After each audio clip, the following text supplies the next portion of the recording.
Welcome, Jet fans, to another episode of the Jets Life podcast. I am your host, Anthony. And today we are going to talk about the upcoming game against Joe Flacco, returning against the Jets with a shit ton of weapons in Jamar Chase and T. Higgins, and the Cincinnati Bengals. And we'll talk through some of the happenings of this week, and also some of the competitions in this game, some of the key matchups for this game. Talk about what the Jets might need to do to try and come away with a victory.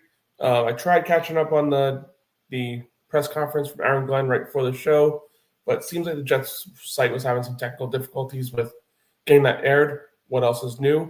It is the New York Jets. So technical difficulties like a weekly occurrence. And I guess they're starting that on a Friday instead of on a Sunday. But yeah, we'll talk about some of the comments he's made, especially some of the key injury updates to guys like Sauce, Garrett, who are both listed as out for this game. Let's hop right into this game and talk about this Bengals, and I talked about it earlier, the Chase and Higgins matchup. That's probably one of the key matchups going into this game. Is this Jets defense has played promising the last few weeks.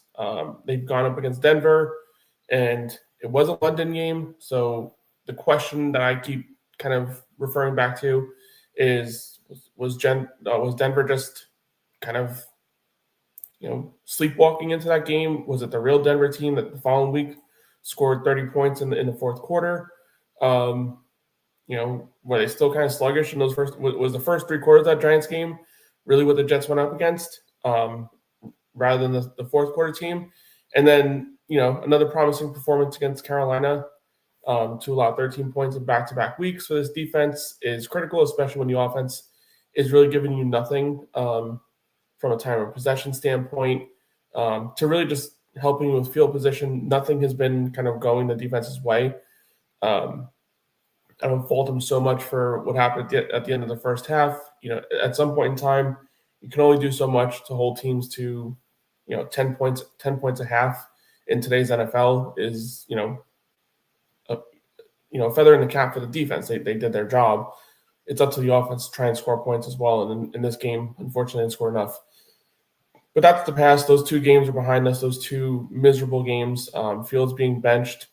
And going into this game, Aaron Glenn is still keeping that competitive advantage, is what he likes to call it. Dane, saw you in the chat earlier, giving you that second to shine here. Appreciate you in the chat, as always. Dane, a huge supporter of the show. We appreciate you. And if you haven't already, also tune into Dane's channel as well. He provides some awesome content. He and Murph weekly giving up some good content. They're good people. So if you haven't subscribed to their channel, please hit them a like, hit them a subscribe. Definitely worth the watch. But yeah, going into this game, it was going to be a tough contest for this Jets defense with Sauce out there, and now this defense takes a little hit, losing one of the top-tier corners in the league. It's step-up time for this defense without Sauce out there. Someone's got to step up. Stevens has been better over the last, I would say, 4 or 5 weeks from a coverage standpoint. Those first couple of weeks were just abysmal for him. He was getting all the hate, and rightfully so. But definitely the last couple of weeks, definitely the last 4 or 5 weeks, he has shown some promise. He's been, I wouldn't say worth the contract we gave him, but he's definitely been a lot better. But now he's got to step up. And, the Jets drafted a rookie in the third round. And the idea there is that this rookie can come in and he can produce at a high level. That's what you draft players in the third round for, is you eventually want them to be starters on your team. Whether he's ready or not, it's time to grow up, and you got a big matchup against, probably the best 1-2 punch at wide receiver throughout the entire NFL in Chase and Higgins. It's going to be a tough matchup for this team with Sauce out, but I have a little bit of faith in what Brandon Stevens has put on tape for the last few weeks, and it's really comes down to those matchups with Isaiah Thomas. It's time for him. He's got an opportunity here. Can he step up? Can he be, what the Jets drafted him to be, was an eventual number 2 corner on the opposite side of Sauce Gardner. This would be a huge step in the right direction if he can put up a good performance in this game. Other than that, I mean, if the Jets, this is the key matchup I have for the defense, but probably one of the more critical topics we'll talk about for the Jets defense. They got to stop the run. This is not a team that can win football games throughout the rest of the season. I mean, I don't see many wins coming, especially this week, but the wins are not going to come if this team cannot stop the run. That's going to be a number one matchup every week. But I'm outlining this secondary versus the wide receivers because obviously it's the Bengals' strength is their receiving room. And right now the Jets' weakness in the defense is that secondary after losing their number one guy. And let's be real, throughout the whole season, 5 weeks of allowing close to 30 points, a couple weeks isn't going to make us believe that this defense is ready for a matchup in Higgins and Chase. We've been shocked before. I remember a few years back when the Jets played the Eagles. Jets were down to basically Michael Carter as their number one corner out there on that day, and they were able to hold Devontae Smith, A.J. Brown in check for the most part, come in with their first ever victory against the Eagles. Does that mean it's going to happen again here? Obviously, that's not what I'm saying, but sometimes when you least expect a team to perform as a certain position group is when they actually do come out and have a great game. On the offense side of the ball, obviously, we don't know who the quarterback is going to be. I don't know that it makes as drastic of a difference. Tyrod might be a smidgen better as a passer. Justin Fields has just been awful. So, I mean, it's hard to say anything like that. But we saw Tyrod Taylor play this year too, and it was a lot of the same. In that Tampa game, the Jets were down big. Tampa switched over to a prevent-style defense. Tyrod was able to utilize that fourth quarter to gain some garbage time points. Eventually, that almost backfired in Todd Bowles and the Buccaneers' face because Will McDonald had that big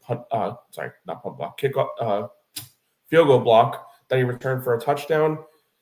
But at the end of the day, his defense didn't do enough to kind of wrap it through. But for this game to be a success for this Jets team, the running game has got to take advantage of a weakness. Too many times we watch this team play, and too many times we just see that this team cannot capitalize on another team's weakness. And obviously, the other team game plans and they prepare as well. But we're talking about the Bengals defense that allows close to 140 rushing yards a game. The Jets have got to take advantage of that, especially a team that came into the year with a focus on being able to run the football with a strong offensive line unit. You got to use that strength in this game, and you've got to perform. If this team has any shot at winning this game, it's going to be controlling the clock, controlling the time of possession, running the football, and taking advantage of a defense in Cincinnati that's terrible, and it has been terrible for the last 2 years. Take advantage of that, especially I believe they're home this game too. So you've got to take advantage of your matchups when they're available. And I mean, I said this last week too about the Bengals, about the Panthers game, is that if it's not this week, when's it going to be that first win? Well, I mean, this is a game where, truly looking at this, if it doesn't happen this week, when is it going to happen? I know the Bengals are going to be heavily favored in this game. We're actually in Cincinnati, so that makes matters a little bit worse. But I mean, the following week after the bye, you got the Browns, the Patriots, the Ravens, the Falcons. That's 4 consecutive games where one would assume the Jets are going to be the underdog in all those games and probably heavily in that direction. The Browns come in with a strong defensive unit. Patriots obviously are a team moving in the right direction.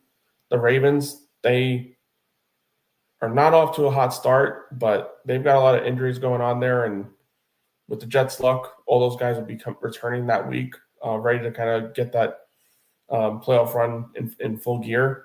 And then the Falcons, they're a good unit. They have a strong defense. They have a strong running game. That team is built the right way. Penix is okay at the quarterback position. They need to get better at the quarterback position. Penix has just got to continue to progress, and maybe he can turn into something special. I like them coming out of Washington. I believe that he can eventually turn around. Then you have a couple games later on after those weeks where you got the Florida teams, Miami and Jacksonville. Maybe the Jets can still win with one of those two games. Saints, and then after that it's Patriots and Buffalo again. So really, you look at the schedule. It's like there's a 3-week period of time where maybe the Jets can steal a couple of wins against poor teams, or at least teams that they're probably not going to be as heavily underdog against. But if it's not this week, again, when's it going to be? I'll go into my prediction for this game. Obviously, just the tone of this game and the injuries to Garrett Wilson, Sauce Gardner. You're missing two of your top players on this entire roster. Definitely two of your top 5 in a season where when they were available, you've lost every single game. And when they're not available, you've lost every single game.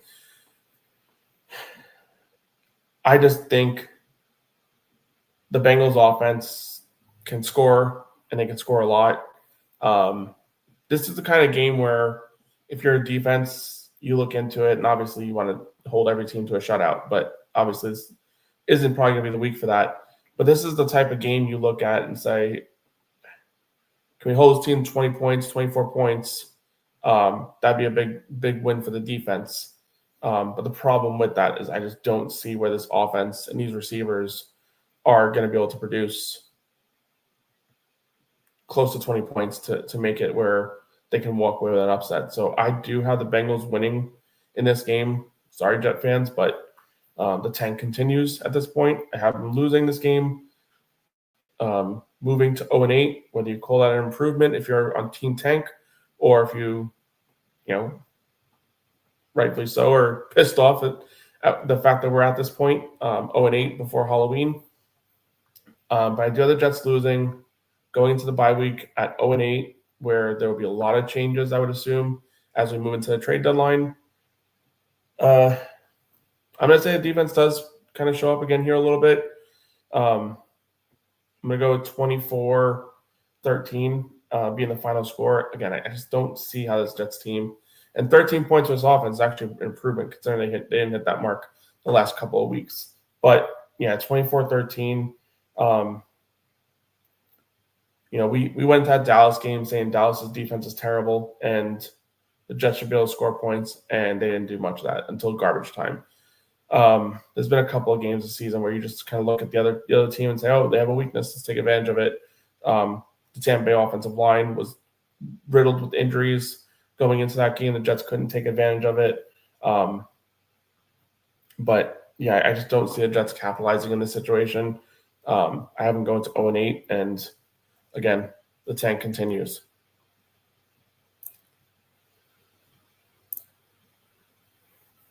So, obviously a big thing to talk about here, and I'll touch on it a little bit. Not going to go too far into it, but definitely let me know in the comments if you have anything you'd like to add about this game.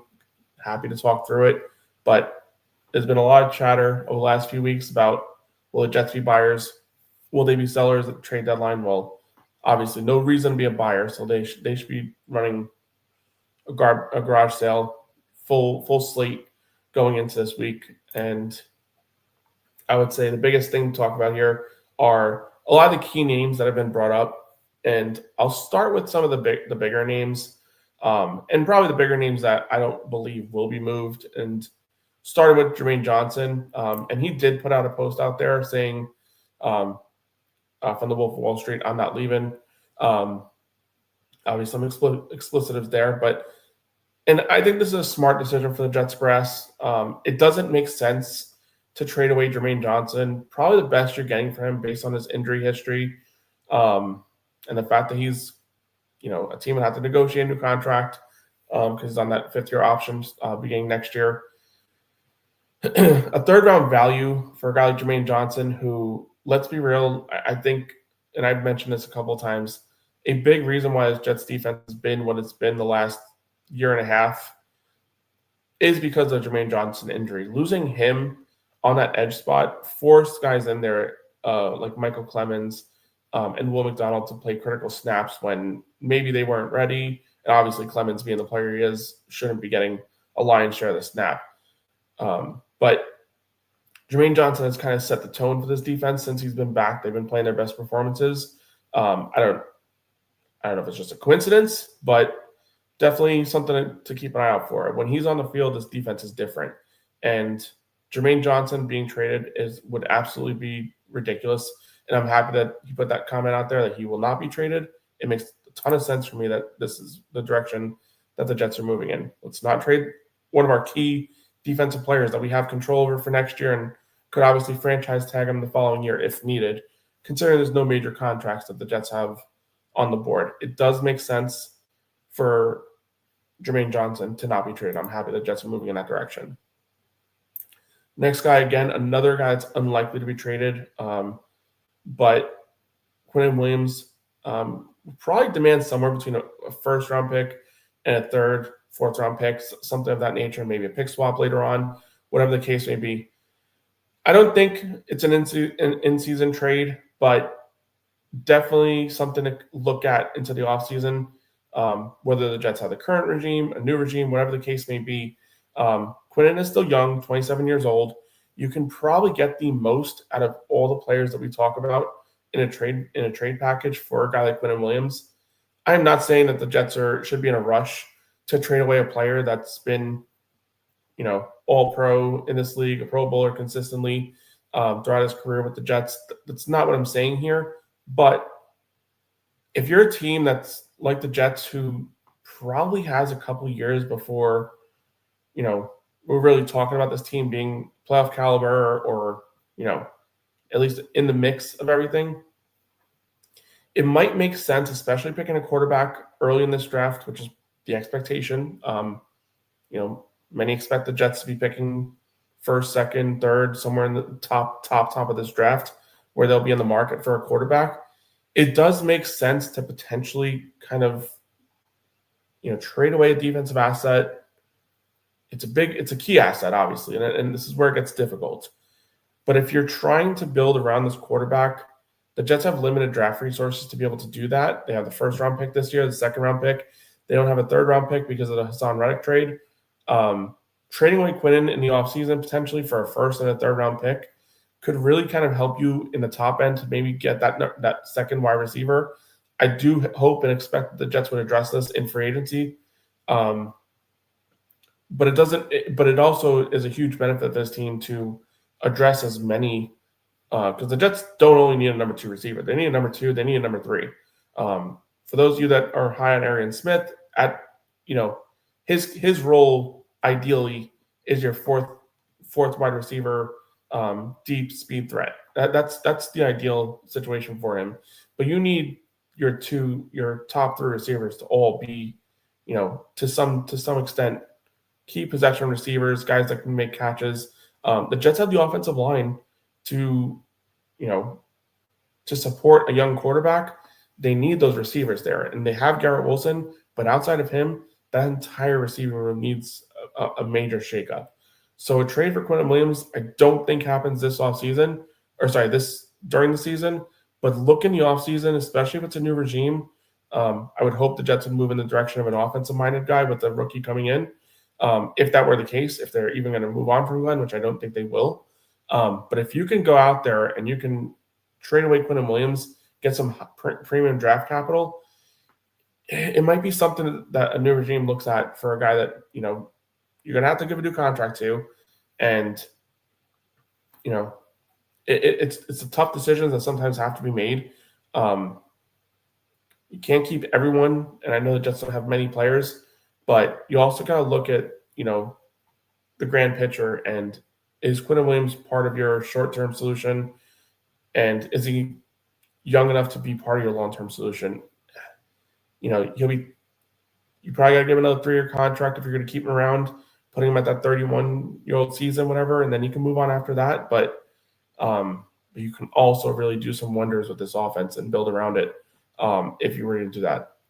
Again, it's a tough decision. I'm not saying that it's the direction I would go in, but it's definitely an interesting conversation to be had on whether or not Quinn Williams should be here long term, or if you want to move in a different direction. I'm still in those low likely trades, but another one here, Will McDonald for a second round value. Probably teeters between a second and third round. I think it's like if you're a playoff team and you want to give a second round pick for a pass rusher, then it makes sense. And that probably ends up being what the situation looks like. Maybe a second round with like a late pick swap type of situation. But again, it's a situation where the Jets have control of him for a couple of years.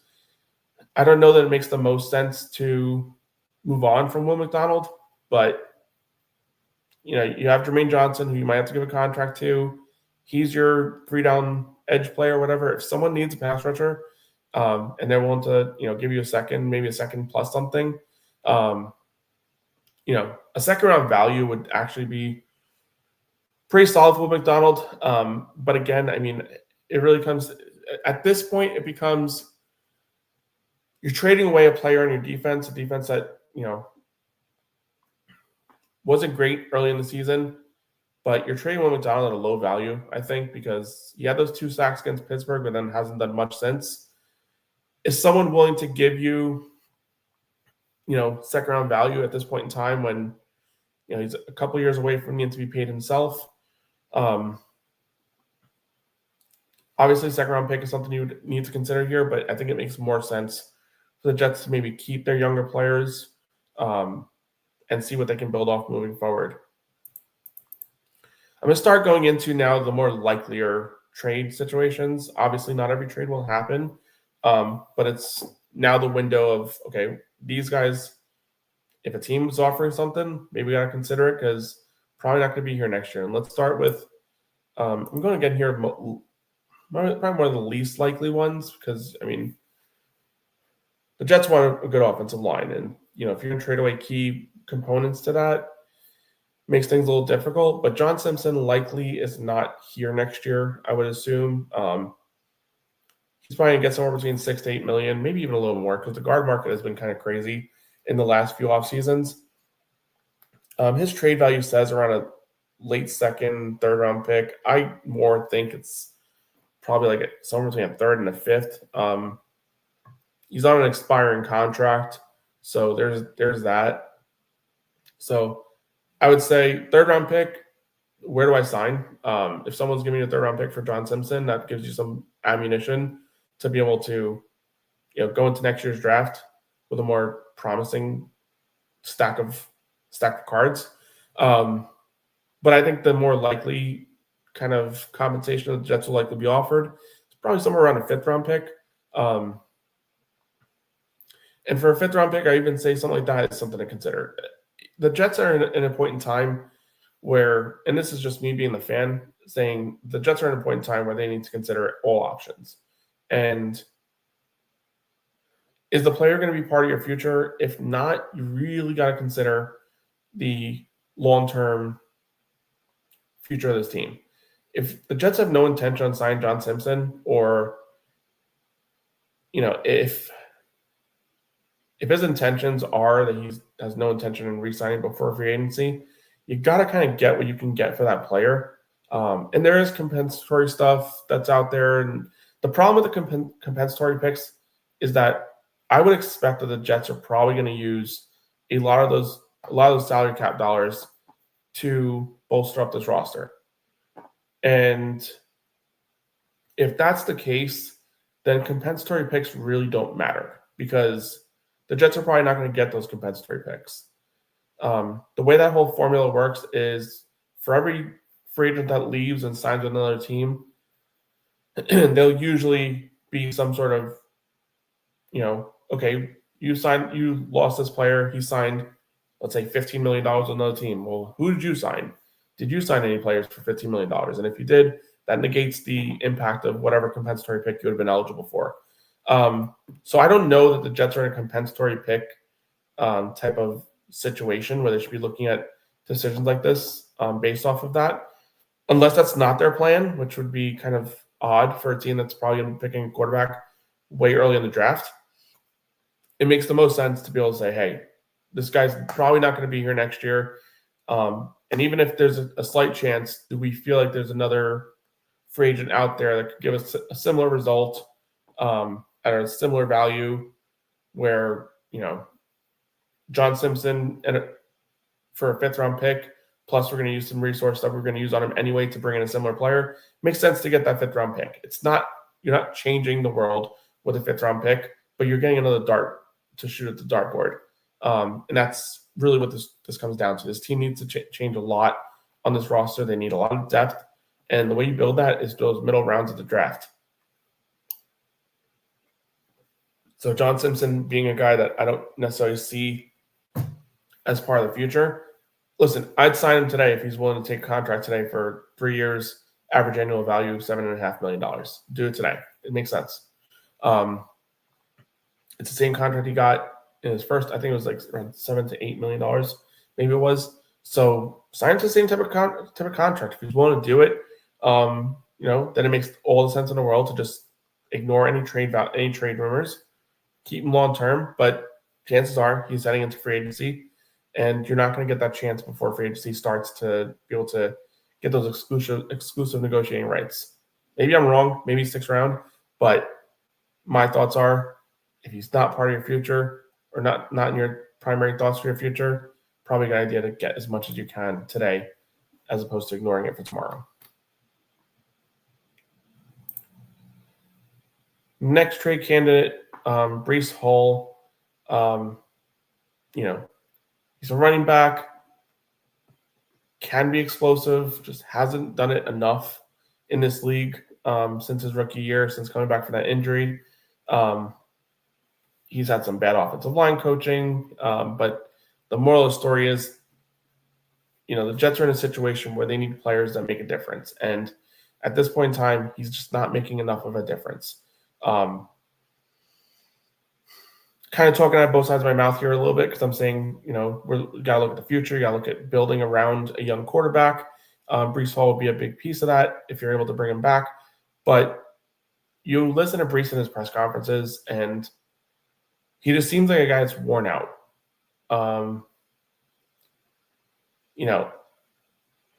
To compare him and Garrett Wilson, like when those two talk, you can tell them both being like irritated about the situation. Obviously, Garrett Wilson's not happy, but you can also sense that, Garrett wants to be here so bad. And he wants to be here for the turnaround so damn bad. And I'm not saying that Breece doesn't, but I think Breece is more exhausted from this entire situation. I think going through the injury, fighting his way back to be, side by side with Aaron Rodgers as his primary quarterback, and then Rodgers goes out, and then he finishes the year, has, a mostly decent season in that first year back from the ACL. Then the following year, Rodgers is there, and then the whole offensive mentality changes where it's a pass-first offense because Aaron Rodgers was, changing up the plays a lot in favor of being able to pass. I just think it's at a point in time where maybe it is time for the Jets to move on from Breece Hall. And, the value here, 4th, 5th-round pick. I look at Christian McCaffrey got traded for a few years back. It was for a 3rd and a 5th. Christian McCaffrey was still an elite player. Obviously, I think he went through some injuries in Carolina, so there is that. But I just think Breece Hall, with overall situation, contract year, a lot of those factors playing into it, I think a 4th or 5th-round grade is probably fair for a guy like Breece. Anything more than that, just to jump on it. But I think that's probably going to be the value that the Jets end up receiving for a guy like Breece Hall. And I hate to say it, I love Breece Hall coming into his rookie year, and he had an outstanding first few months of the season of his career.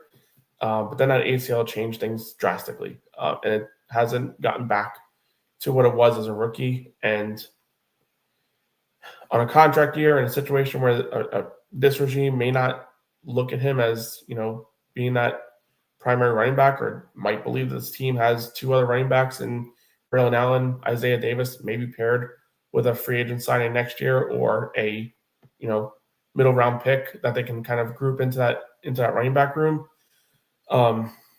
Maybe they believe that has a little more value than having Breece Hall on your roster.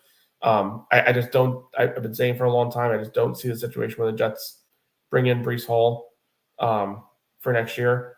So it might be time to cut bait. I think that's the most likely ending resolution for this whole thing. And hopefully the draft capital is higher than this, but I do think this seems like a fair estimate of being a 4th or 5th round value for Breece Hall. And I'd say this is probably out of all the trades the most likely to occur. There's other players I'm going to kind of bring up here in the next few minutes here, but this probably ends up being the most likely. If you told me all the trades that could happen, this is probably the one that would happen most likely. Continuing forward, Michael Carter. He has very low trade value. He has a big contract. And I'd say for a 6th, 7th round pick, even for that value, the Jets would have to probably eat some of that value. And the thing here with Michael Carter, where I can see the Jets getting a little different with this is if they decide to keep him. If they decide, he's still got something in the tank, doesn't make sense for us to trade him because he has a lot of dead cap. Doesn't make sense to move in that direction. Maybe the Jets get a little exploratory and give him a position switch, move over to safety. Safety's been a little bit of a problem. Got Malachi Moore there. He's been playing better than Tony Adams, light years better. Cisco still gives me some concerns back there, but I mean, the defense has been playing better with the changes that they've made. But maybe Michael Carter, being a safety in college, he did play some safety at Duke. Maybe he can give you some snaps there. And you can see if maybe instead of eating up that entire contract value that is left over, maybe a position switch can bring out a little bit different. You've seen a lot of times in the NFL where, big time corners move over to safety and then kind of give themselves a few extra years of effort that maybe that wouldn't have had if they stuck at corner. And maybe it's a situation the Jets kind of explore that with a guy like Michael Carter, who, there was a period of time where this guy was arguably a top 5 nickel corner in the league. Can he give you some value as a safety moving forward? I gotta look at his contract value for the following years and see if all of this conversation makes sense. Give me a second to pull that up.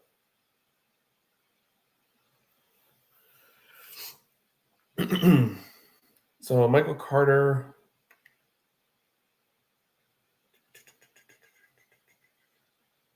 Where are you? You're on the Jets, I know that. So Michael Carter counts $12 million on the cap next year. And if the Jets were to cut him, they'd eat about $4 million of that and save about $8 million in cap space. Yeah, I think that's worth it for the sake of getting $8 million in cap space. So again, reverting back to what I was saying earlier, I think it makes sense to have him be a trade candidate. I wonder what the Jets would end up eating up this year. Why am I not seeing his name? So he's on the books for $4 million this year. The Jets were to cut him, they'd eat another $4 million in the current year, which isn't a huge deal because they have about $13 million cap space. They might have to move some money around for later on free agent signings if there are other injuries. But I mean, unless teams want to take on some money, but I don't think that would be the case. Yeah, I think that might be the best direction for this team, honestly, is to trade Michael Carter. I was trying to see if there was an alternate plan, but I mean, you got to find a trade partner that wants him. Maybe you give Bobby Saleh a call out in San Francisco, who has familiarity with Michael Carter, obviously, from being his head coach, and maybe there's some, interest there where you can get a 6th-round pick for him. Guy that has used him before, maybe wants, that additional depth at the nickel spot. Guy kind of round out his defense a little bit more. But that's kind of the situation there. I don't know if there's going to be many trade partners for Michael Carter, not many people lining up, but who knows? Maybe there's something the Jets can do. I'll get into it in a few moments here. I'll talk to the next guy for a minute. Allen Lazard. If you can get anything for him, trade him. I don't think it's going to be the case. This might be a situation where the Jets actually have to lose something to send Lazard out. So unfortunately, it probably ends up with Lazard being on this team throughout the rest of the year unless the Jets decide to cut him at the trade deadline. It just doesn't make sense to have him on the roster. But he's here, so nonetheless, we talk about him. And then the last trade candidate that I see, Quincy Williams, is another one I see as likely. Probably put it second to Breece Hall because you can get some value out of it. And maybe just reverting back to the Michael Carter thing, maybe it's a situation, and the Jets have done this in the past, obviously different regime, but the Jets have done this in the past where they send over a package of players to a former head coach. I look at back when the Jets traded up in the draft for Mark Sanchez with the Browns. That trade was really not for much. I think it was for a first and second round pick, but then they sent a bunch of like former players that weren't really part of the future plans for this team, role players over there. You got to find someone that actually like has that interest, whatever. And maybe it's a situation where the Jets say, hey, like call San Francisco, or even throw in the Falcons into this conversation with Ulbrich over there.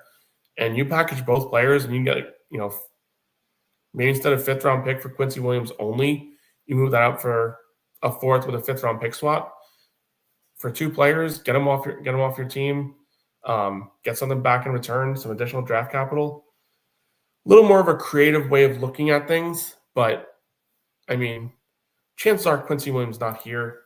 He hasn't signed in the offseason unless he's that desperate to play with his brother for another few years. But then you also got to ask the question, is Quinn even part of your future plans as well, based on the commentary I had earlier? It's going to be interesting. That's what I got to say. If any of this stuff interests you as far as like what's the future plans, blah, blah, blah, you got to tune in next Tuesday night.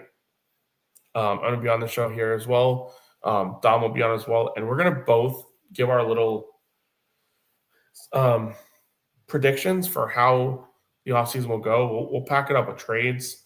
We'll pack it up with, a little bit of everything. Free agency, expectations, who the Jets should bring in. It potentially, I think we're also throwing in a 3-round mock draft. Obviously, way early for these conversations. We're going to try and do it every month towards the end of the month, between now and maybe even up until the draft. We got to see how that thing shakes up. But I think that's going to be an interesting kind of way of kind of looking at things. Is like, unfortunately, the season's over, Jet fans. It's not, it's unfortunate not the season we wanted. And we find ourselves in a situation where we can really start looking at the future, who it's with, what trades can happen. We're gonna try to predict those trades because chances are that there's probably going to be some trades announced after the game, but probably not many. So we're literally going to go into this whole thing blind to whatever trades actually do happen. But yeah, you got to tune in if you're interested on the future and what a Jets offseason and rest of this season might look like. Yeah, we're actually both pretty excited about giving that to you guys, and obviously happy to kind of hear any of your guys' thoughts. If you want to throw your own ideas out there, feel free to hit me on Twitter at the Jets Life Podcast. Send me your thoughts as well. I'd be happy to share some of your commentary as far as what you think an offseason would look like, who gets traded and whatever. Just feel free to send it on over. Happy to kind of include that on our show as well. Because we don't know it all. Obviously, anything can happen. Happy to get some of your guys' thoughts too, and maybe, who knows, maybe you change my thoughts, my predictions and expectations of what an offseason might look like too, and I might end up stealing some of your ideas or kind of sharing them within my thoughts. But it's been a lot of fun. I appreciate chatting about all this stuff. We'll go into more of this stuff, obviously, as we get closer and closer to the trade deadline. And then obviously we'll be here for the rest of the season. It's kind of what we got to do here as we kind of round out what has been a disgraceful first season under Aaron Glenn. We're 7 games into it, moving into our 8th game. Still a lot of football to be played. Still a lot of either tanking or whatever have you left. But at this point in time, it's really time for us to kind of really shift gears, look forward to the draft. If you haven't already, start looking at some of these quarterbacks. I have been watching plenty of film of Ty Simpson, Mendoza, Dante Moore. All these guys look like they have something there. So we'll see how the season progresses. College football playoff, if you're a Jet fan, you got to watch it because chances are all 3 of these guys will likely be in there. And it might be one of those weird situations where these guys are fighting not only for a college football championship, but it could be a situation where the guy that shows himself the most in that college football playoff might separate himself from the rest of the pack. Chance of that happening, I mean, we've seen it happen before. Vince Young got himself high in the draft boards because of his performance against USC. Now you got a chance to see some of these young quarterbacks, which, let's be real, nobody is Arch Manning in this class or what the people thought Arch Manning was going to be. Nobody is Andrew Luck. It's a bunch of guys that have some key traits that NFL teams like to see, but nobody's separated himself in the pack. I think Mendoza's doing a good job of, keeping the lead and maybe building off that lead week after week, but there's no clear cut at this point in time. There's still plenty of games left for us to make those decisions and for those players to, extend themselves ahead of the pack. So if you're a Jet fan, tune into these games on Saturday. It's a lot of fun. And plus, what do you got to lose? It doesn't hurt to watch some extra football and have some rooting interest depending on who you want. And again, feel free to send me your comments on who you like in the upcoming draft for a team that's likely picking first overall. Which quarterback is your guy? Who have you been most interested in these first couple of months of the college season? Other than that, that's all I got, guys. It's been a lot of fun. Always enjoyed talking about the Jets, whether it's a shitty team or talking just free agency and draft and trades in not even the end of October yet. That's the part that sucks about this. It's such a fun thing to do is talk about the Jets, but wish I could do it in a more positive light, especially in the middle of October. But nonetheless, again, it's been a lot of fun. If you haven't already, please hit that like button, subscribe to the channel, and let's go Jets.